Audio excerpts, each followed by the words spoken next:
Only a male intellect clouded by the sexual drive could call the stunted, narrow-shouldered, broad-hipped and short-legged sex the fair sex.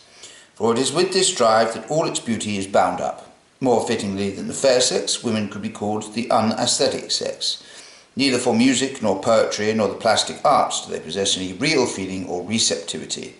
If they affect to do so, it is merely mimicry in service of their effort to please. This comes from the fact that they are incapable of taking a purely objective interest in anything whatever. And the reason for this is, I think, as follows.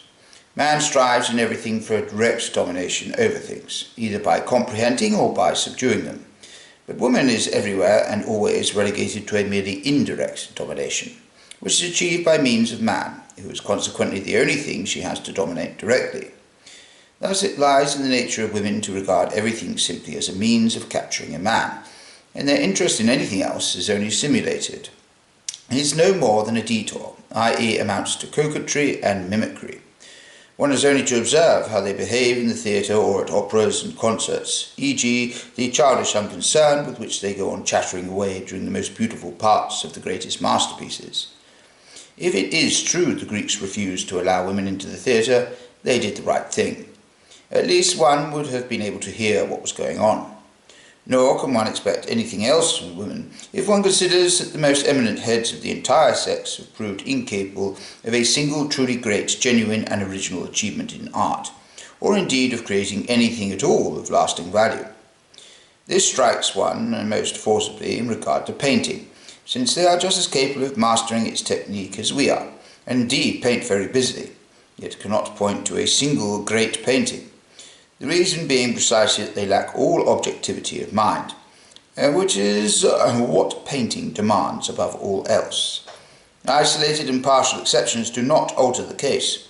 Women, taken as a whole, are and remain thorough and incurable Philistines, so that with the extremely absurd arrangement by which they share the rank and title of their husband, they are a continual spur to his ignoble ambitions. They are sexus secure, the inferior second sex in every respect. One should be indulgent towards their weaknesses, but to pay them honour is ridiculous beyond measure, and demeans us even in their eyes. This is how the peoples of antiquity and of the Orient have regarded women. They have recognised what is the proper position for women far better than we have.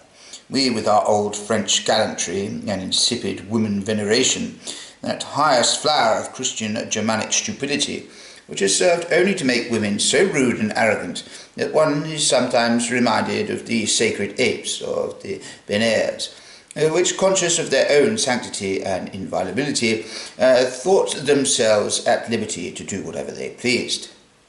Woman in the Occident, that is to say, the lady, finds herself in a false position, for woman is by no means fitted to be the object of our veneration, to hold her head higher than the man or to enjoy equal rights with him. The consequences of this false position are sufficiently obvious. It would thus be a very desirable thing if this number 2 of the human race were again put in her natural place in Europe too, and a limit set to the unnaturalness called a lady, at which all Asia laughs, and which Greece and Rome would laugh at too if they could see it. The consequences for the social, civil and political life of Europe would be incalculably beneficial. The European lady is a creature which ought not to exist at all. What there ought to be is housewives and girls who hope to become housewives, and who are therefore educated, not in arrogant haughtiness, but in domesticity and submissiveness.